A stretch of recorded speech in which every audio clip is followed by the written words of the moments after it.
The following podcast is intended for mature audiences. If you enjoy our work, please like, comment, subscribe, and follow the links in the description. Thanks for your support, and enjoy.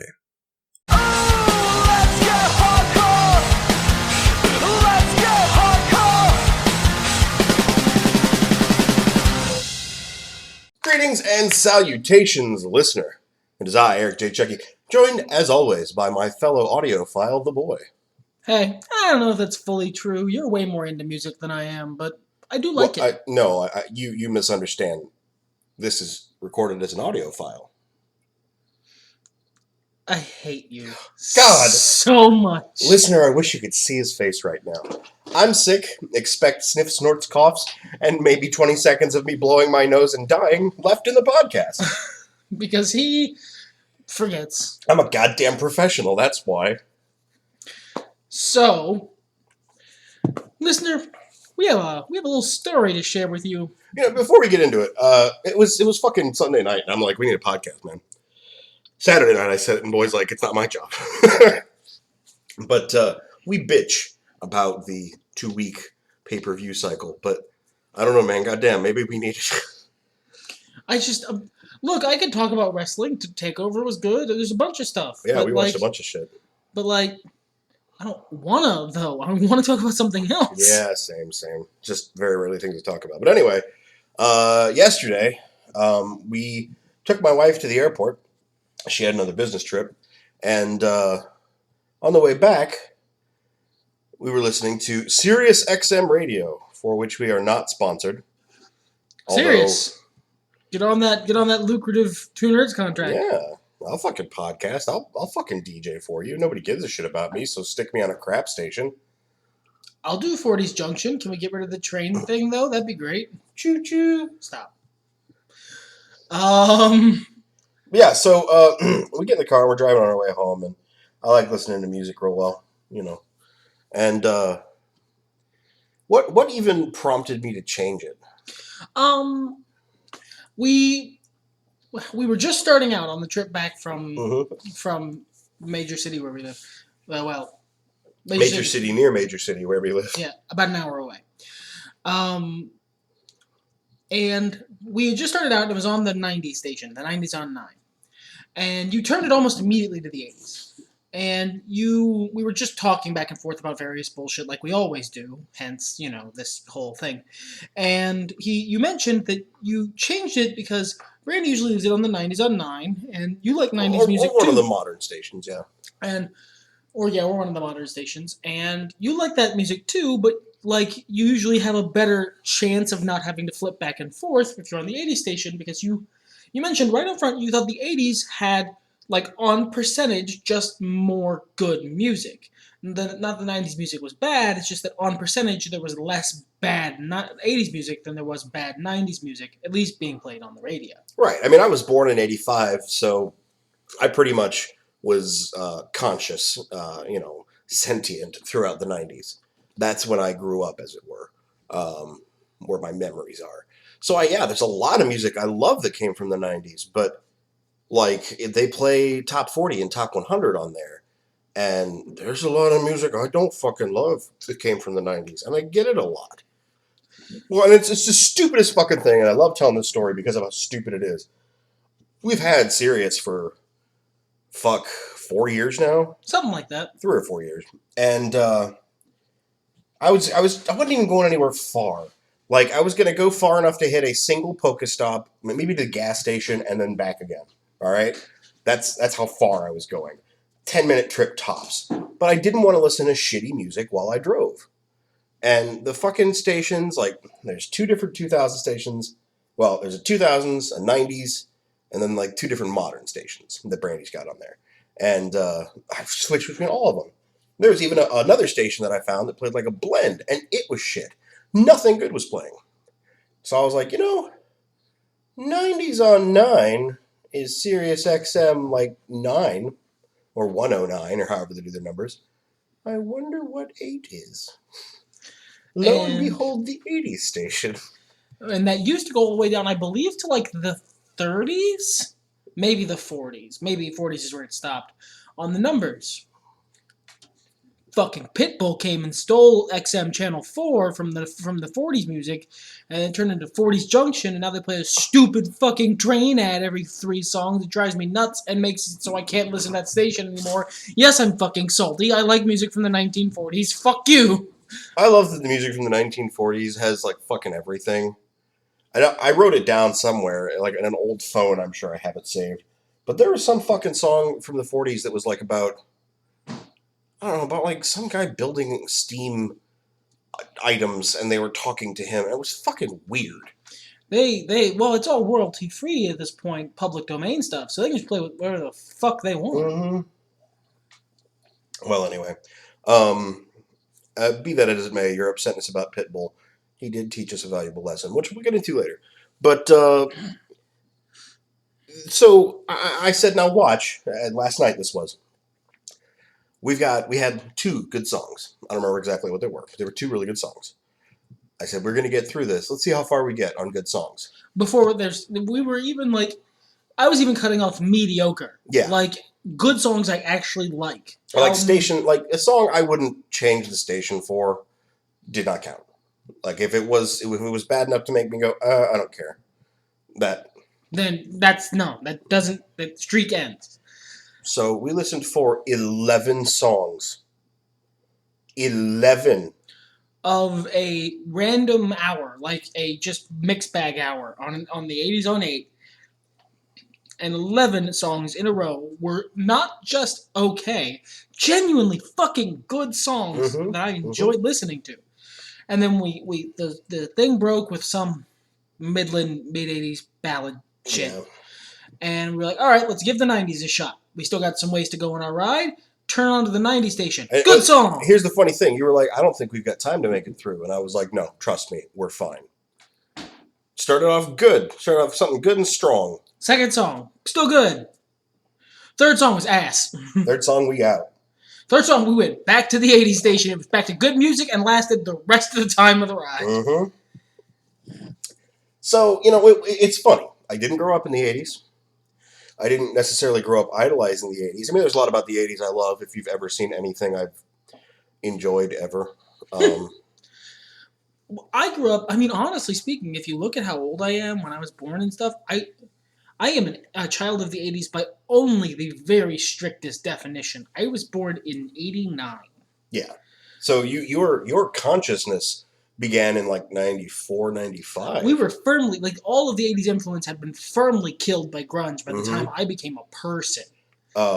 So, well, and even in the culture, I mean, the 90s had set in by 94, 95. And then you So it's not like the point we're trying to get across is it's not like we're running on nostalgia here. Yeah, because a lot of these songs I didn't get into until, well, to be fair, I was about 16. But still, I appreciate stuff about music. As I've said before on this podcast, and the boy feels similarly, I don't like the idea of growing up and going, everything was better when I was most emotionally vulnerable. Fuck that.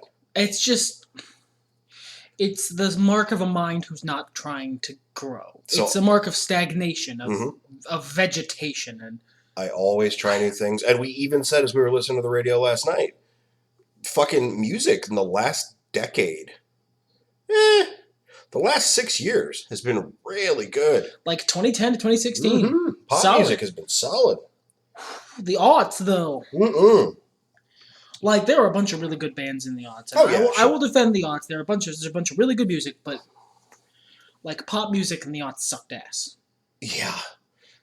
It wasn't just like that sort of jaded 20-something, man, fuck whatever's going on, man. No, it was just... I turned 12 in like 2001. So, like, my whole teenage years was the aughts. Let me state, for the record, music that came out in the area when I was in the time when I was most emotionally vulnerable was some of the worst music of the last 30 fucking years. 40 maybe. I'd go with that. I want to see if 50s on 5 still exists. Like, see how far down the rabbit hole. 70s on 7. Well, yeah. 70s because I like 70s music, but if it's pop, not so much. 70s pop was very... hit or miss. Yeah.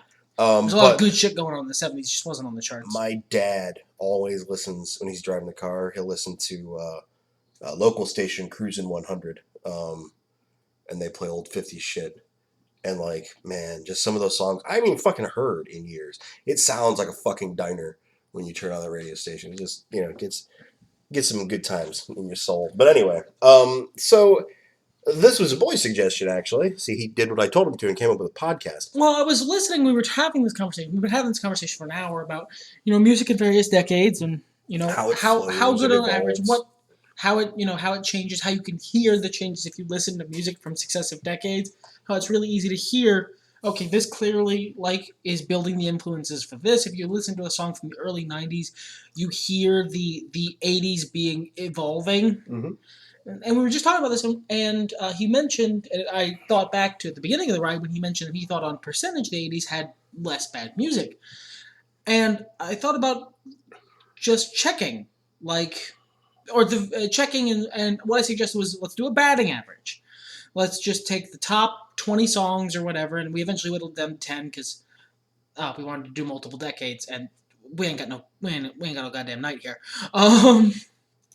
So we talked about doing a batting average, not a versus, not which decade was better, not this was 70, this was 90, this song's better, so 90s takes this round. More just take all the songs from and you suggested the exact format, I think. Take all the songs from 70 to 79, 80 to 89, so on and so forth. The top 10 songs, like the song that was number one in each successive year, and just see if it was good, bad, if we liked it or not. And from there, work out like a percentage, like a pass-fail grade on how it did. And just sort of see which decade had the best grades, which decade was the honor roll student, as it were. Yeah. Now, this is information taken from the Billboard Hot 100 year-end charts. Those are based on sales, radio play, and more recently, online streaming. In 1991... the system was developed called Nielsen SoundScan, which made their results more accurate. But I don't know if that's a good thing. Because before there was a bit of an editorial bent to it. Slightly. Well, no, the way it worked is it was a point system based on how many weeks you stayed on the charts and what position on the charts you were at. And now with Nielsen SoundScan, they can take much more individual, information. It's a broader spectrum instead of just. It honestly gives you a better idea of what got the people going that year. Yeah. So this is going to be maybe not a super long one, but closer to an hour than we usually do. This is going to be an experience because I want to present to you how we experienced it. Only a little changes. We're going to start with the 70s, I think. Just work our way up. Originally, it was just going to be 80s and 90s, but we had to add the rest because you'll fucking see. Yeah. Now, I encourage you, listener, when we say the name of a song, we're not going to pause or anything, but pause our video if you're watching this at home. If you don't know the song, go Google it. Listen to it. Because our shit is not. We're not ultimate music experts. No. Our shit is not sacrosanct. It's that. Music tastes are very personal. Spork and I's happen to overlap quite a bit. Well, my music taste overlaps with a lot of people. I have a very broad. So do I, taste. But in a very slightly different way than you. Yeah. Yours is like you like specific artists and or works in many genres. I like many genres. That's true. That's a really good way of phrasing it. But whatever, it's just our opinion like the rest of this fucking podcast, but I encourage you to listen to it, form your own opinion, and if you would like to correct something we said about your favorite song, there's a comment section for a reason, kids. Look, I know YouTube comments are scary, but I'll be honest, we don't get that many. Think of this as like baby's first comment section. It's nice, it's safe, no one's going to come and call you bad names. I might. Except me. Just for giggles and fun. But they'll be like, silly goose and poo-poo head, because... Dude, that's hurtful. I'm very nice on the internet, actually. My uncle's head was made of poo-poo. That's not true. I don't know if you met my fucking uncle. Yeah, he didn't. No, I'm not talking about that one, listener. It's the other one. Oh. So without any further ado, let's start in 1970. Yeah, 1970, the number one year-end Hot 100, I believe it's called. Hot 100. Is Simon and Garfunkel, Bridge Over Troubled Water. I can't say this is exactly my cup of tea, nor is it my favorite Simon and Garfunkel song. Sound of Silence is always going to be my favorite Simon and Garfunkel song. I don't. Unless they drop some hot shit, and I think Jeez, one of them are is they about? dead. Are they about to drop the hottest mixtape of 2016? Shit, yeah. But I mean, you're right. I think "Sound of Silence" is pretty indisputably the best Simon and Garfunkel Yeah, song. yeah. But Bridge Over Troubled Water's okay. It's mellow. It's like nice relaxation music. You definitely feel a lot of that 1960s, late 60s folk vibe being carried over into the 70s before the 70s really found their own sound. Yeah, I would say. This is not a bad song. It's not really like Sport. It's not really my jam. But I would say I wouldn't. It's not even that I wouldn't change the station for it. It's that I would be like, okay, yeah, this is good. The cats are just fucking acting a fool today. Yeah, and like I recently cleaned the computer, so it is so quiet in here right now. There's no fans to be going whir. Which, Like there's no reason that audio would ever pick up a week ago. But it did. Anyway, I mean, just get used. So yeah, pass or fail. What do you think here, or neutral? I guess you can have that option. No, I don't want to do a neutral. Okay, I'd say pass or fail. I'd say we're good being internet douchebags. All right, It's yeah. good or bad. No gray areas. I'd say this is a pass for me. What do you think? I would agree. I'd say it's a pass. Let's make it green on our little list here so we can calculate later. Yeah. 1971, Three Dog Night, Joy to the World. Pass. Yeah. Joy to the World's a good fucking song. Like, I don't dig the chorus part as much, but that Jeremiah was a bullfrog shit. Good stuff. Like, this is a really, like, I genuinely, this song makes me happy. Like, when I hear it. Good. I'm pretty sure that's the fucking point. Yeah. I mean, it's in the fucking name after all. And as well, like, just as I was talking about where Simon and Garfunkel was like the end of the 60s, Three Dog Night was the beginning of 70s folk. You know, they had that dirtier sound to it, that more raw, you know, bunch of dudes in a room screaming kind of thing. And yeah, the late 60s had that too, but this was a little more popular. 1972, we have Roberta Flack, The First Time Ever I Saw Your Face. Like, I don't like this song that much. It feels harsh to say fail, but Like, I don't think I'd keep this on the radio station. In a world of no gray areas, and where the metric is, would I not just not change the channel, but it has to be better than neutral. This doesn't get better than a neutral. This is a definite. We will say it gets a participation trophy. I'm going to give it a fail. Yeah. Just because it's the closest to neutral as you can be without passing.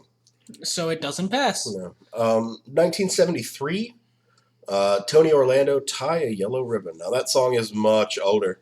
Yeah, this is just the 1973 version of that song. I like this song conceptually. I think you know, it's fun. It's a nice message. It's uplifting. It's a good story. It's a good story. I don't really like this version that much. Really? Like, it's not my jam. Really? That's interesting. I dig Tony Orlando a lot. I think that might be the difference. Like you said, I like specific artists Sure. and works in genres. I haven't really heard much of this guy, so I don't have any attachment to him as an artist. I don't really know his sound. Well, and it's also hard to like sit and look at a song and be like Tie a Yellow Ribbon, which to us is so seminal that it might as well be Mary Had a Little Fucking Lamb. Yeah, like, this is the fucking happy birthday song. Yeah. I don't have any strong feelings about it because I can't. It exists. It's a monolith. This is the Yellow Ribbon song. But you know what? I think I'm going to say pass on this. If you disagree with me, No, I don't hold strong enough feelings to fight you. We'll put it like that. It's you know, I might change the station, but only because I just don't care to listen to that genre of music. But in general, I don't know. I'd sing along with it. I'd sing along with it like a bad Japanese karaoke singer. I don't remember where I originally heard that joke. Maybe The Simpsons or. But, who knows? Who knows? It always makes me remember. I want to fail 1974 on the basis of the artist. No, I mean, let's do it on the basis of the song being bad also. It's not that bad. Oh, okay, we should probably do Barbra Streisand, The Way We Were. And yes, it is. This song is terrible. I don't know about terrible. Like, it's not. Look, it's not my bag. This kind of what are they? The fucking maudlin bullshit. Yeah, ballads in general aren't usually my thing. There are definitely exceptions, but the softer your music in general, the less likely I am to enjoy it. I just don't like Barbara Streisand's singing voice. I don't like Barbara I Streisand. find it, and this isn't the Mecca Streisand South Park joke. I thought this my whole life. I find Barbara Streisand's singing voice strident and unpleasant. I always have. I've never built a robot out of Barbara Streisand. I don't really know what you're talking about, but I missed the first season of South Park as I was a little sheltered. But the only Barbara Streisand song I can tolerate is "Wind Beneath My Wings," and that's only because I've heard it so much I'm basically inoculated to it at this point. I'm gonna give it a fail. I'm sorry, Barbara Streisand. Actually, you know what? No, I'm not. Yeah, pretty much. 1975 though brings us the greatest Captain and Tennille song, which is not hard. No, but Love Will Keep Us Together. It is firm. That is the best Captain and Tennille song. Fuck yeah. And fuck it, it's a good song. Yeah, it's very joyful. Well, this song is this song I would clean a house to. Fuck yeah, that's the kind getting shit done music. It's getting shit. It's productive music. Yeah. I don't know what the fuck else to say about fucking Captain and Tennille. They were a weird motherfuckers. They were a weird novelty act, and they did their time in the charts, and then they moved right along gently away. 1976. Weird segue. You couldn't see it, listener. I was making little wings as Captain Tennille flew away, and here we have Paul McCartney and Wings. Silly love songs. I would say this suffers from being overplayed. Yeah. Because it's like, if you have restaurant music or like store music, it's probably going to show up on the rotation. At some point, it'll probably be like an instrumental version, but it's good. You'll hear it. I mean, it's a good song. It's not offensive. I'd say it's on the other side of the Roberta Flack first time ever I saw the Roberta Flack Mendoza line was established. I'd say it's on the side where it's like, yeah, this is all right. Which I suppose Mendoza was on the good side of that line, so it's the Wings line. The Wings line is exactly as mediocre as you can be and still be worth my time. Yeah, good job. Silly Wings. love songs. Good job, band fronted by a former Beatle. You did the best you could with what you had. You sure did. I like Moulin Rouge too, so it brings back some memories of that, I will admit. I don't like Moulin Rouge at all, but I don't remember this song in it, so I'm happy. It's part of a medley. 77 brings us Rod Stewart. The title of the track is Every Rod Stewart Song Ever. As performed by literally anytime Rod Stewart's visible. Actually, there's about maybe 4 Rod Stewart songs I actually dig, but they're not. They are not his typical fare. I don't care for Rod Stewart. I don't dislike Rod Stewart. I like that he's basically a cartoon person. He's a goofy dude. But, as a musician, I don't care, and this song is genuinely kind of boring.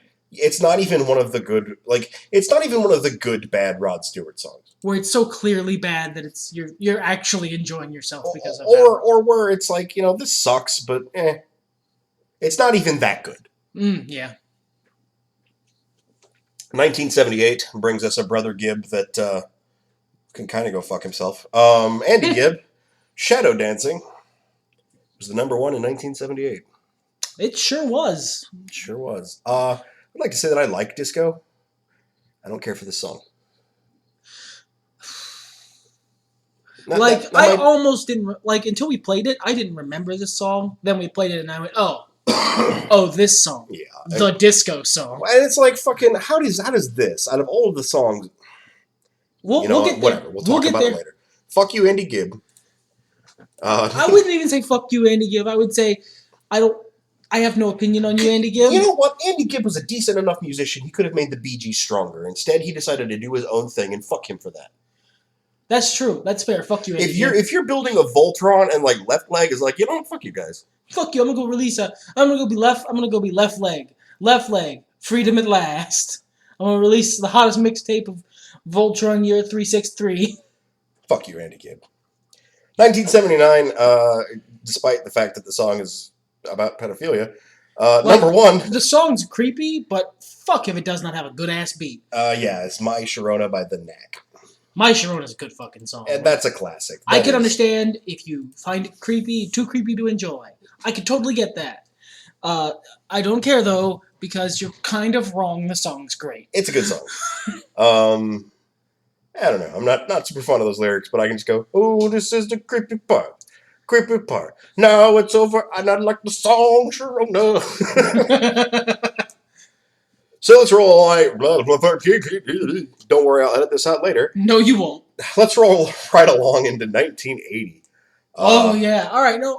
But first, you want to give a batting average here? Let's do because I don't actually know how to calculate batting average or some weird math. Well, let's just do a percentage. Okay. Yeah, let's do a percentage. This looks like the 70s scores a solid 60%. It's a passing grade. Barely. It's a passing grade. It's a D. Yeah. But it's a passing grade.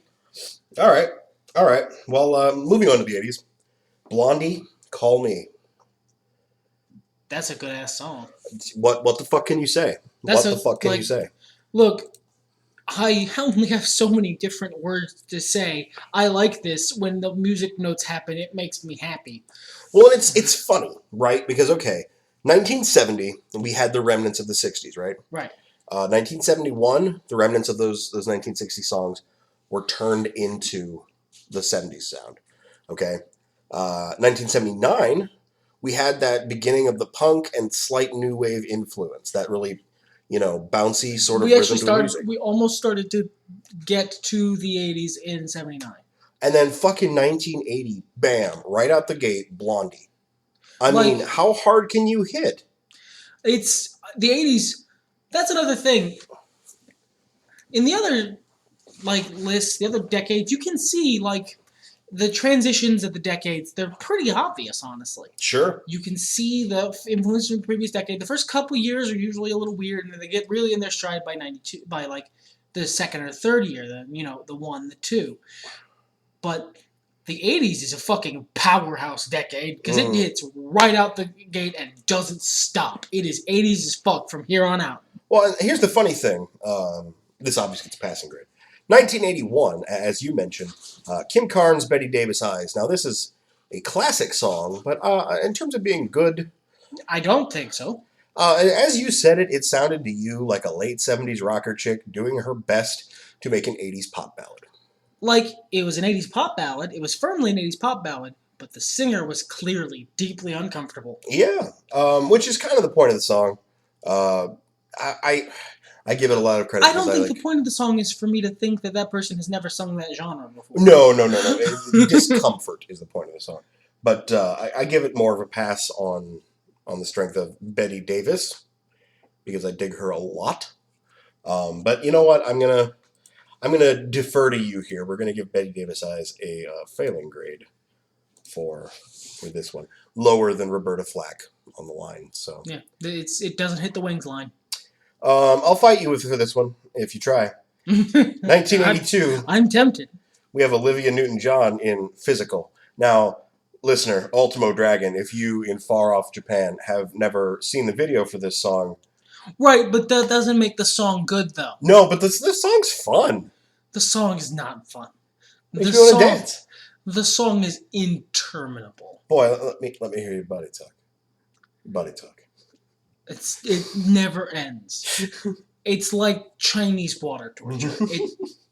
It's not that bad, but it just builds up over time until you want to run screaming from the room. Well, and that's I find something that's I don't want to say uniquely you, but it is a facet of your taste, especially in music. There's a certain kind of repetitiveness I find fine. It's very specific. And then basically every other kind of overt repetitiveness in the song, I'm not going to like your song. And that's really interesting because there's not a hard metric to it. No. There's really not. I'd love for there to be one. I prefer hard metrics whenever possible, but it's basically I also am not a huge fan of puns, but there is that 1 in a million pun that'll really just strike the right nerve and be hilarious.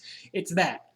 Look, you can do repetitive music really well, and I actually can even enjoy it, like Daft Punk. Sure. Their shit's super repetitive. It doesn't bother me. But for whatever reason, most incredibly repetitive songs just make me want to take a fucking auger to my head. Well, and that's super, really double interesting because, okay, take Olivia Newton-John's Physical here, for example. Take another song, more modern, Rob Zombie's Mars Needs Women. I hate that song. You hate that song because it's repetitive. I fucking hate that song so much. But Daft Punk's Around the World is great. Yeah, it's fucking round the world. And fucking Mars Needs Women and Physical have full verses. I don't know what the fuck it is. Yeah, it's really interesting. And I'm not criticizing you for it. I think I think Daft Punk specifically works because they fucking commit. Sure. They commit so hard that it just becomes another instrument. You know? I can't get mad at the guitar making guitar sounds. And that's something we were talking about in the 1980s in general last night, was that through a lot of the early 80s, through a lot of the, bottom half, the top 100, you had a lot of songs where the vocals weren't so important. They were just an instrument. Yeah, it was. You might as well have been saying gibberish. There was literally a couple songs on the 80s last night when we were listening that I literally couldn't tell what the singer was saying. I couldn't understand them, but that bass line, though. That funky ass 80s bass line had me hooked, and I was just grooving in my seat. But I mean, I'm not gonna fight you on this one. I recognize that I have a very specific tick regarding repetitive music, and this poor song is falling victim to it. I can't fight you on it because I recognize that my not liking it isn't as unbiased as I like it to be. We're gonna give it a pass. Yeah. 1983, The Police, Every Breath You Take. Hey, look, another fucking genuinely creepy good song. Yeah, good song though. Good song though. It's a good song though. Fucking scary. We had a conversation last night about Phil Collins. He's apparently doing music again, which I'm happy about. I don't like to see someone who's capable as a musician to lose that ability. Especially as capable as Phil Collins. Sure. And while I do prefer Peter Gabriel as far as Genesis goes, or Genesis for that fucking matter. I think everyone prefers Genesis. Rather, Phil Collins is the only person on earth who doesn't. I feel like Phil Collins is to Genesis as everything Smash Mouth has done after their first album is to Smash Mouth's first album. Every 5 years or so, you tune in and you're like, "Oh, you're still doing stuff? You gonna bring us some Genesis, Phil?" And Phil's like, "No," and you go, "Well, bye." All right. Yeah, pretty much. But now, as I was saying, to Phil Collins, I prefer The Police hands down, and they have a very similar sound. And much like Phil Collins, Sting was much better when he was with The Police, and I've hated pretty much everything he's done since he left. Yeah, he had like 2 good songs. I've hated pretty much everything he's done since he left, including that. That's just creepy. I don't want to think of Sting doing it. Did you just auto-pat? No discussion? Oh, fuck. You're about to be finished with your sentence. I'll move on from there. But Every Breath You Take is a really good song. Yeah. It's also a really fucking creepy song. But that doesn't mean it's not good. Fucking Itsy Bitsy Tootsie Girl's a great song. That's terrible. But it's fun. I mean, yeah. It's by Deadsy, by the way, and so you can Google it without getting some shit you didn't want. Maybe type music video. Yeah, I don't think there's a video. Well, maybe there's a video, but like music. At least put music. Put it in YouTube. YouTube should be safe. You're not Google. 1984. Moving on. Prince, When Doves Cry. Pass. Well, no, fucking, of course, pass. This is one of the best songs of the whole decade. This might be one of the best songs of all time. Prince was fucking unbelievably good at making music. It's unfair that so much of the world's musical talent went into this tiny little man. And then left.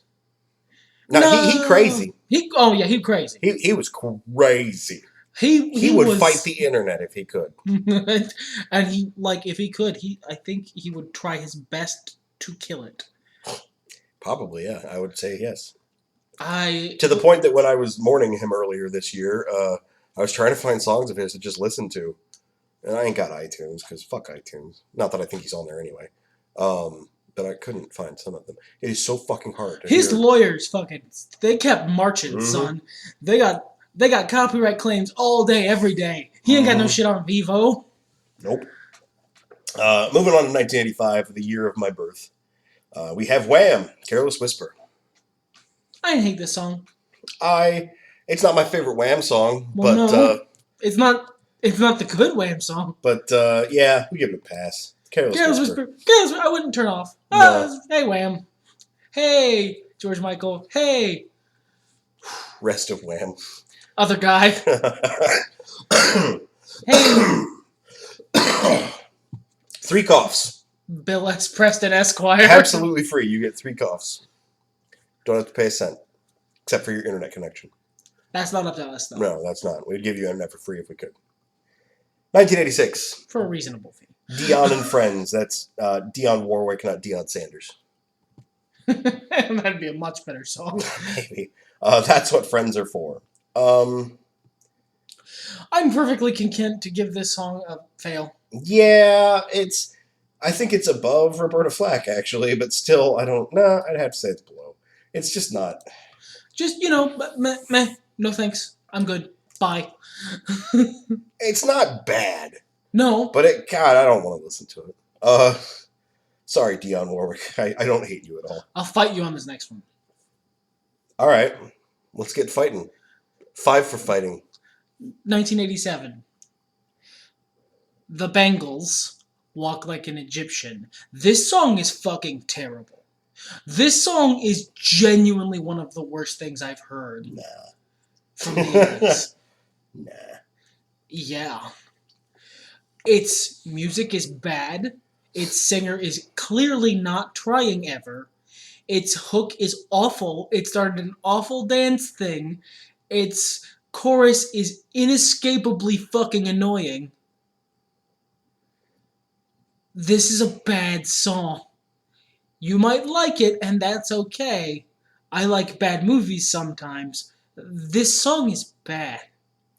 Its chorus isn't really, this song doesn't exactly have a hook. It is, yes it does.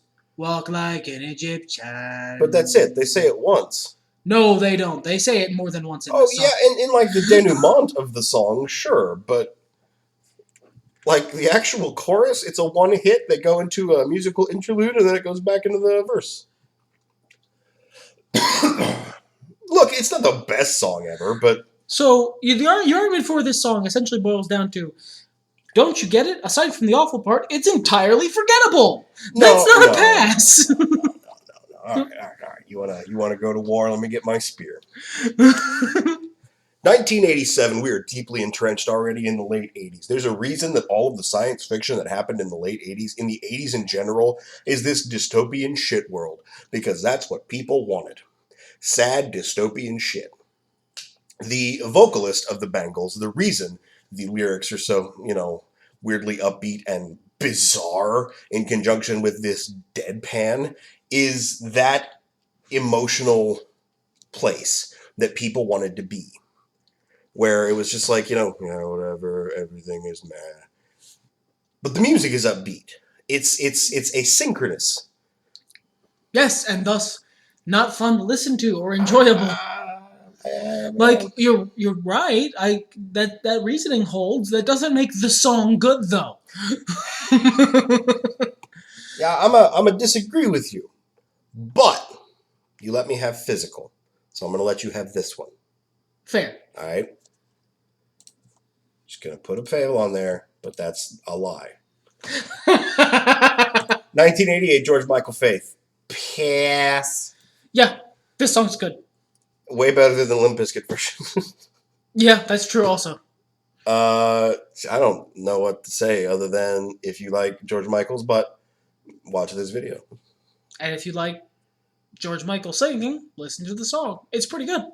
If you like George Michael's butt singing, if you give someone on the internet $20, they'd probably get that done for you. Yeah. Yeah. But you gotta pay them, though. Don't try and get them to do it for exposure. That's shitty. No.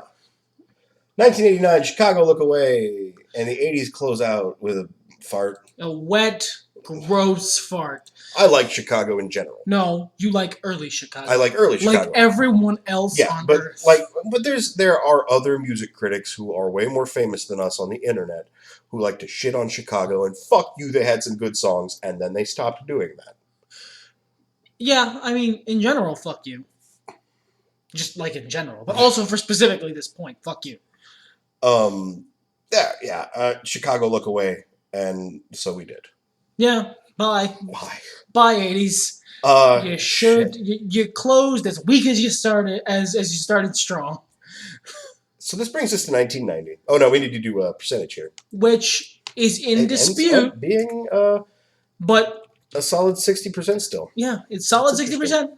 But even if we switched on the two songs we dispute on, Sure. still a 60%. Yeah, that's true. That's true. I think it was a lot more close ones.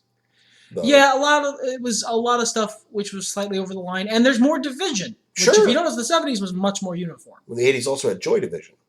That's true, also. So I'm going to give them a bonus 2%. There we go.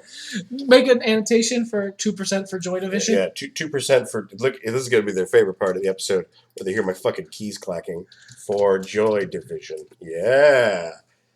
1990, Wilson Phillips, Hold On. You really just wanted it to beat the 70s. A song I don't care for.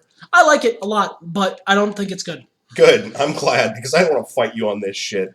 Because No. I don't have ammunition prepared, and I just would be like inclining my head ever further while side-eyeing you and going, no, it isn't. But like I like this song. I like it a lot, but like it's not good. It's just so empty. Like, yeah, it's fucking rice cakes. A lot of my problems with a lot of rap music, especially the kind that's been popular in the last 10 years. No,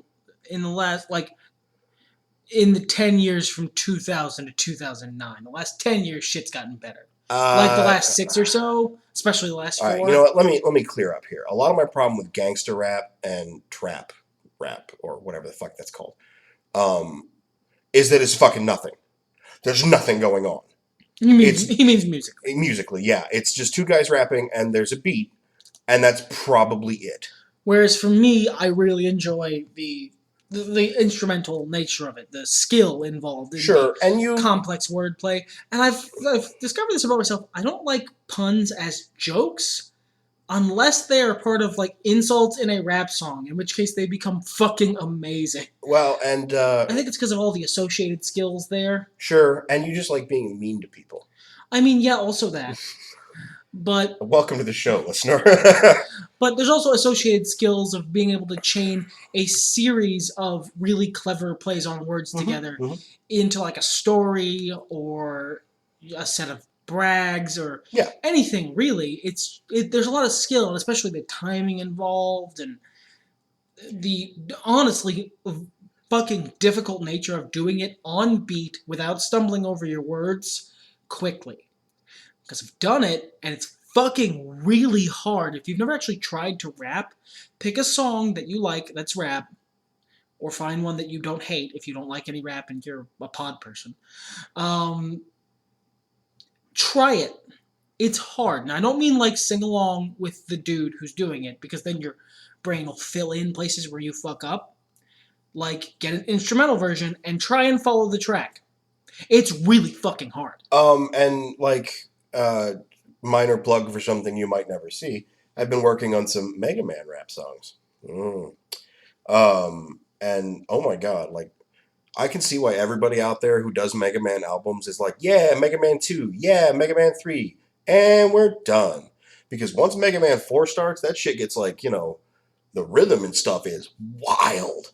And this is the kind of shit, this is why I like more music in my rap. Because, like, first of all, I don't like to just listen to rap as a spectacle. To me, that's like listening to a book on tape or a podcast. It's different. It's not the same as listening to a song. You can enjoy the skill involved in the technical, marvel at the technical, oration, but you don't necessarily enjoy it as music. Right. Like, I like Busta Rhymes and Tech 9, but I wouldn't want to just listen to them rap with nothing much in the background. Because I've been trying to follow, and I'm like, I don't know, you guys are going too fast. I'm scared. And that's fair. And turning back, fucking Hold On, as nice of a song as it is, not enough going on in the background. No, it's rice. And it's not even rap. No. It's get good scrub. 1991, Bryan Adams, Everything I Do. I don't hate this song. I don't hate this song. I don't either, but I'm not going to pass it. No, I mean, firmly, no. It's not a hateful song. No, but it's not It's not over the wings line. No, ma'am. Moving on. Speaking of not over the wings line, Boyz II Men, The End of the Road. Literally the best Boyz II Men song, and I firmly give it a fail. Yeah. They're talented singers. They do musical things with their voice. And these motherfuckers, not much going on in the background. But each of their voices are used in concert as like an instrument, and they do really good shit with it, and I don't give a fuck. No, it's bad. I don't want to listen to it. It's technically gifted and also very terrible. And like later on, when I was looking through these lists, I don't know if it's in a different year or further down down 92, but there's another Boyz II Men song, and I'm like, oh yeah, that's probably the best Boyz. They're all the same. They're literally almost all the same song. Oh, End of the Road is the best Boyz II Men song. Yeah, no, I will hold to that. But that doesn't mean it's good. 1993. Meh. Whitney Houston, I Will Always Love You. I don't ever need to hear this song again. Look, you can hit a very good sustained note, Miss Houston. Wow, I don't give a fuck. And it was the weirdest fucking transition from the late 80s to the mid 90s. Because in the late 80s, we were moving away from New Wave, okay, which was the child of disco, right? And we're moving into more ballads, clearly, with things like Faith and that Chicago song. And then in the 90s, we move into ballads that don't really have fucking much going for them. Except for, like, really talented singers? Sure, but it's like... I have like, a different version of... I'm cool with listening to rap as a spectacle. I don't really give a shit about your what amounts to a cappella singing group. Yeah, unless it's the one from Where in the World is Carmen Sandiego. Well, yeah, they're good. They're a cappella. They're rockapella? Rockapella, yeah. They still do stuff. That's fucking amazing. Yeah, the lineup changed a little bit, but they still do stuff. And they'll still sing Where in the World is Carmen Sandiego at their concerts. Or it's not entirely a cappella, but at the beginning, the men's chorus that does the Skyrim song. I also like you guys. See, that's voices being used as an instrument. It's why the Boyz II Men are technically the boys good. Who are then men. Boys, I men. It's why they're technically good. I'm gonna crap on their ability. No, they're very good singers. Yeah, they're amazing singers. I just don't like what you're producing. I don't care about your lyrics. They feel empty and hollow. Produced. They feel produced. Manufactured. Yeah.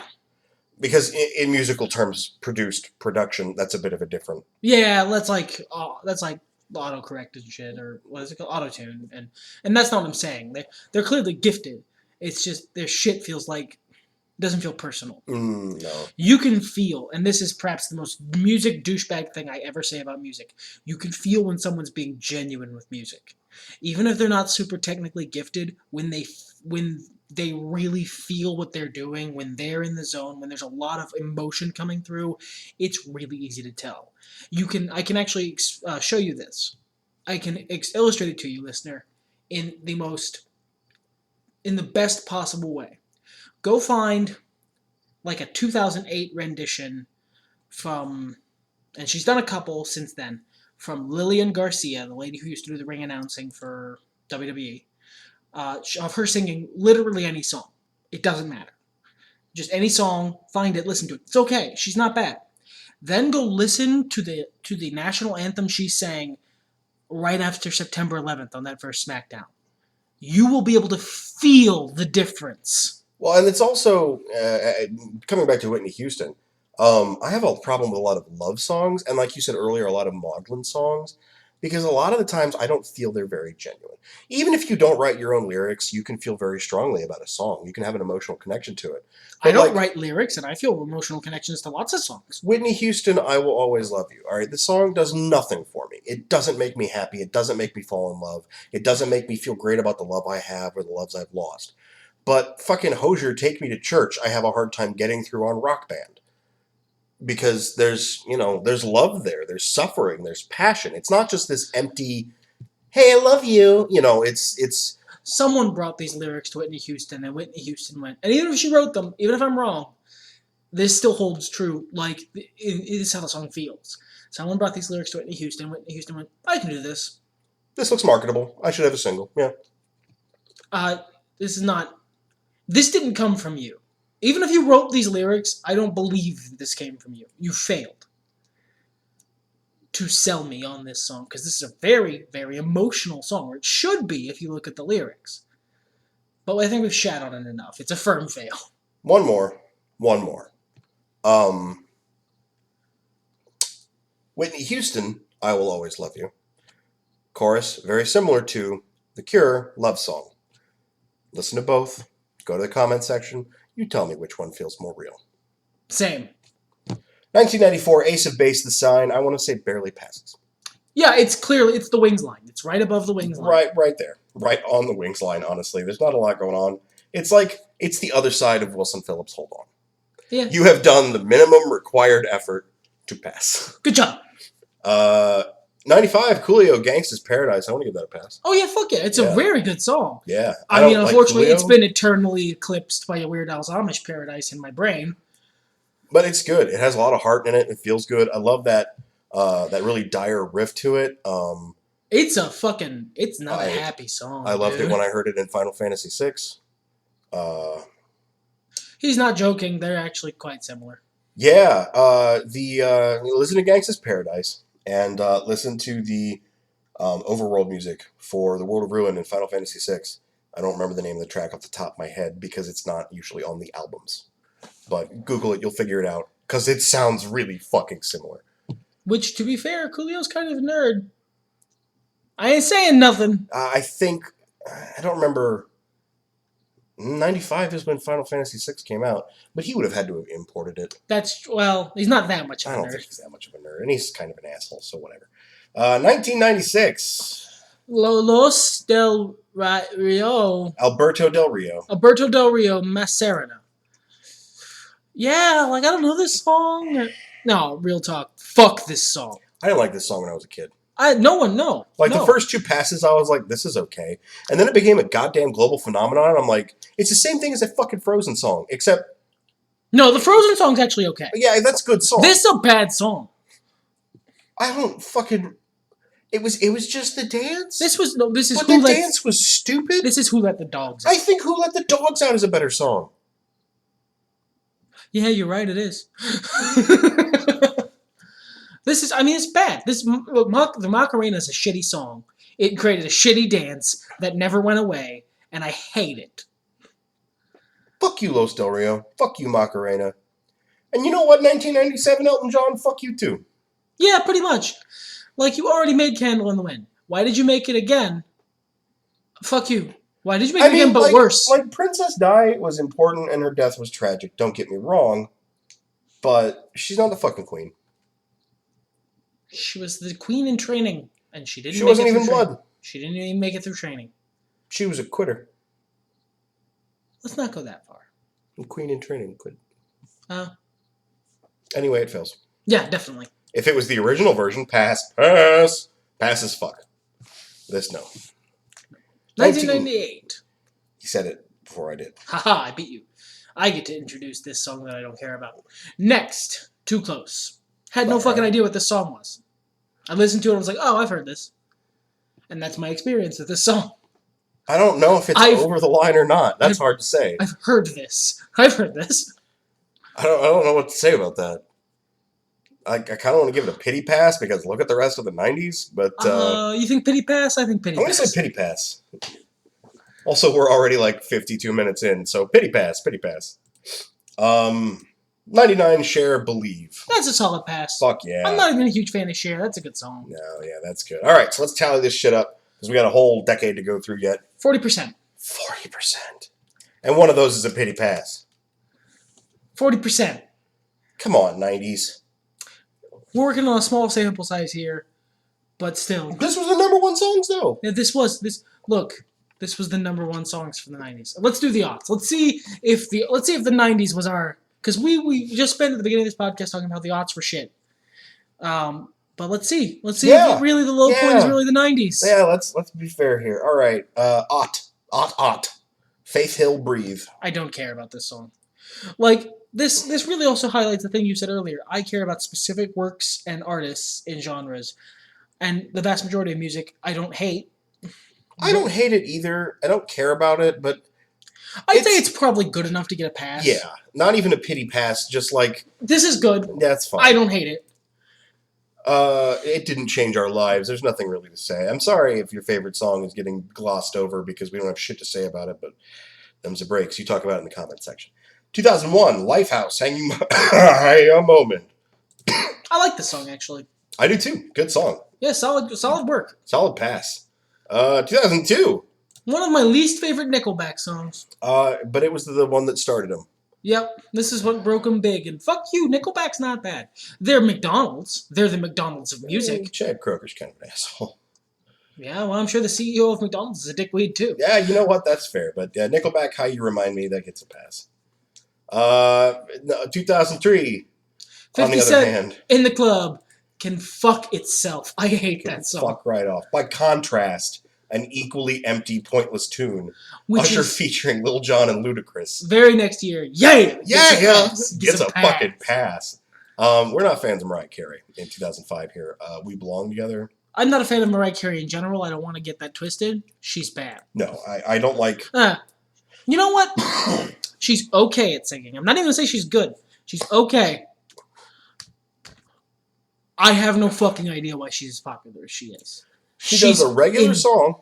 Entirely middle of the road. She does a regular song, and it's like, this isn't bad. And then she does a pterodactyl screech. #1 single. People really like the pterodactyl screech. You're right. I don't know what the fuck. It's like... Because she's not hitting a note. The people talk about how Mariah Carey's great at hitting high notes. No, she's great at singing high. There's a fucking difference. When she's not even doing it for any reason. Why are you doing that? Stop. It's just... She just screams at me. I don't care about your screaming. Now, 2006, the guy who almost broke Kurt Angle's arm, Daniel Puder, Bad Day.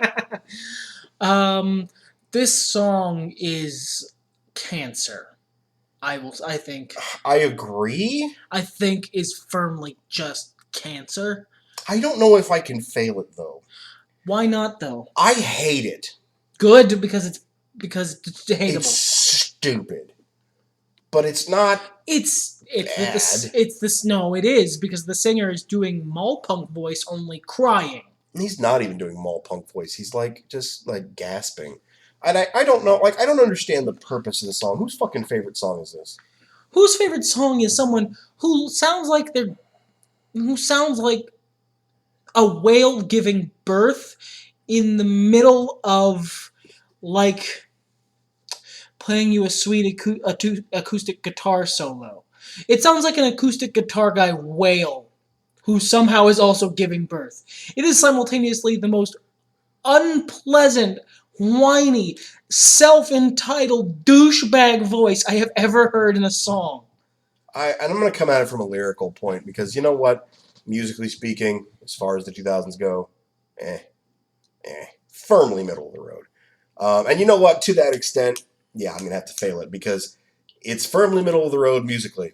And then there's the fucking lyrics. And it's just like, oh, the lyricist. So you had a bad day. Oh, well, pick up, beat up, and then it'll be all right, I guess. And I'm not, normally I would do like the impression of the vocalist to give you a context. I don't want you to. I can't do a fair Daniel impression. Puder, go back to wrestling. He sounds so much worse in my head than he actually is. I know that. Yeah, because I think you're thinking of the dude, like what you're saying makes me think of the dude who did that song, You're Beautiful. Yeah. Both of those. He gave me Billy Idol lips just now. I don't know if you can see that, listener. Mm-hmm. Billy Idol. That's a good musician. Yeah, fuck yeah. Now we're going to do something controversial, or at least I am. It's 2007, and it's Beyonce.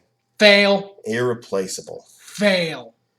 Yeah, Beyonce's bad. Come at me, internet. I don't care for her.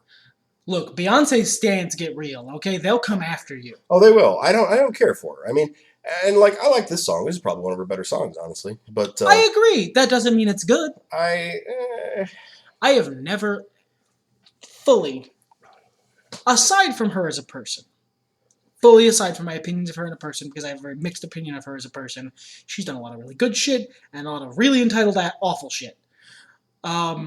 This is somehow both. Fully separate from my opinion of her as a person. I've never heard a Beyonce song that I like. At all. At all. All her songs are terrible. Now, we're doing this podcast while our roommate is asleep. Otherwise, you would be, fist fighting him right now.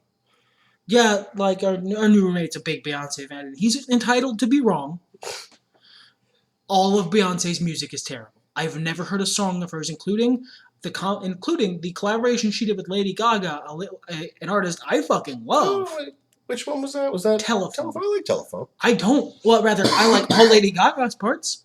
I don't like how Beyonce sings. I don't like her lyrics usually. I don't like how she beats on my girl Rihanna all the time. I like Rihanna so much more. I think she's so much more talented. I think she's more attractive. I mean, I know not that matters when you're top in the musical charts, but whatever. I just think she's just an altogether better artist. But Jesus, you know what? I'm not gonna fight you on this. I'm gonna let you take this as a fail. Good, because I would fight you on this. Beyonce is mostly. not good. But because also I'm gonna fight for this next one. Flow Rida featuring T-Pain in the year of our Lord Cthulhu 20,008. Low. You know what? No, have it. You have it. Just have it. T-Pain is good, and like Flow Rida, I would normally have been like, no, I don't like Flow Rida. But having just talked about Beyonce and how she's probably one of the most overhyped musical artists I've ever even heard of, this must be what it's like for people who live in like the 60s and 70s who hated the Beatles. Oh, sure. Because everyone loves Beyonce.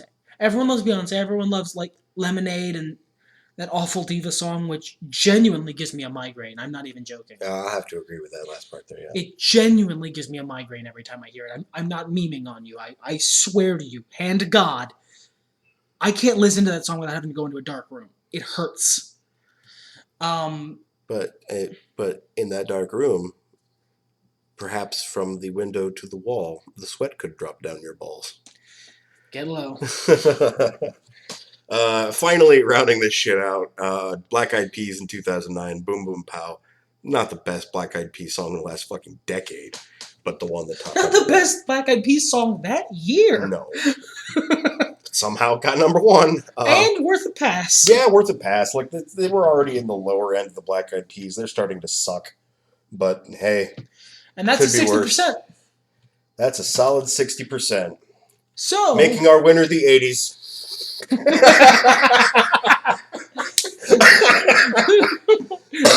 Joy Division coming home for people. Yeah.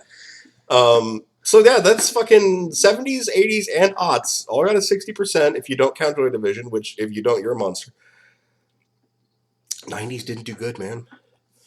And we bitched about how bad the aughts were, but I mean, if we're just going on pure percentage from the number one song, no, the 90s. The 90s had a lot more really awful number one songs. And this is, at the very least, not good enough to be worth my time. Sure.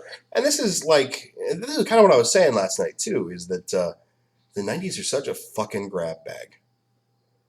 Like, pop music. And not pop the genre, but music that was popular in the 90s was such a fucking grab bag. Like, that was when metal was big on the pop charts. I mean, you had fucking everything up there. And this brings us right into the point that we saw as we were doing this list up last night. The point that Pitbull taught us. Expound. Sometimes, just because you're number one doesn't mean you're the best. Sometimes, it is best to be number two. This is a list, and I'm going to fucking rattle through them. We're not going to do pass fails on this. No, this is like 2 or 3. I don't even think you ever went to 4. I went to 4 once, but this is about 85% of these songs were number 2. About 15% of them were number 3. Maybe that's skewed. Maybe it's more 70-30. And there is one number 4, and I will point it out because that's a fucking crime. And this shows that the issue wasn't the music in those decades. All these decades have amazing music overflowing everywhere. The issue is you, listener. The issue is the people. The issue is us. The issue is us. The issue is that we don't, we are two men, 2 nerds, and we can't support all the music that we love enough to beat the overwhelming, swelling horde of dumb assholes who make dumb shit number 1. Especially in the 15 years before I was born. Yeah, definitely that. That does not help. But these are usually number 2, sometimes number 3, and I'll point out the number 4 songs in comparison to those ones we just went through. 1970, The Carpenters, Close to You. 71, Carole King, I Feel the Earth Move. 72, Don McLean, American Pie. 73, Jim Croce, Bad Bad Leroy Brown. 74, Terry Jacks, Seasons in the Sun. 75, Glenn Campbell, Rhinestone Cowboy. 76, Elton John and Kiki D, Don't Go Breaking My Heart. 77, The Emotions, Best of My Love. 78, the fucking Bee Gees, Night Fever. 79, Donna Summer, Bad Girls. Why don't you take the 80s? 1980, Pink Floyd, Another Brick in the Wall. 1981, Diana Ross, Endless Love. 1982, Survivor, Eye of the Fucking Tiger. 1983, Michael Jackson with Billie Jean. 1984, Tina Turner with What's Love Got to Do with It. 85 is Madonna with Like a Virgin. 86 is Climax with I Miss You. 87 is Heart with Alone. 88 is In Excess with Need You Tonight. And 89, Poison, Every Rose Has Its Thorn. 1990, Roxette, It Must Have Been Love. 91, CNC Music Factory, Gonna Make You Sweat, better known as Everybody Dance Now. 92, Sir Mix-a-Lot, Baby Got Back. 93 is Tag Team with Whoomp, There It Is. 94, All for One, I Swear. 95, at number 4, this fucking manslaughter Seal, Kiss from a Rose. That is a goddamn travesty. Crime. 96, Celine Dion, Because You Love Me. 97, Jewel, You Were Meant for Me. 98, Brandy and Monica, The Boy's Mine. 99, TLC, No Scrubs. Boy, finish us out in the odds. First off, No Scrubs was super legit. 2000, Santana featuring Rob Thomas, Smooth. 2001, Alicia Keys, Fallen. 2002, Ashanti, Foolish. 2003, R. Kelly, Ignition. 2004, Alicia Keys, If I Ain't Got You. 2005, Gwen Stefani, Holla Back Girl, a song I'm not fond of, but I recognize that's for my own personal reasons and not because of her. 2006, Nelly Furtado, Promiscuous. 2007, Rihanna with Umbrella. 2008, Alicia Keys again with No One. And 2009, Lady Gaga with Poker Face. What the fuck? Sometimes everything is better when two talk about it. No, that was awful. Please say the thing. Sometimes everything's better when nerds talk about it. I made the computer noise when I tried to close that file.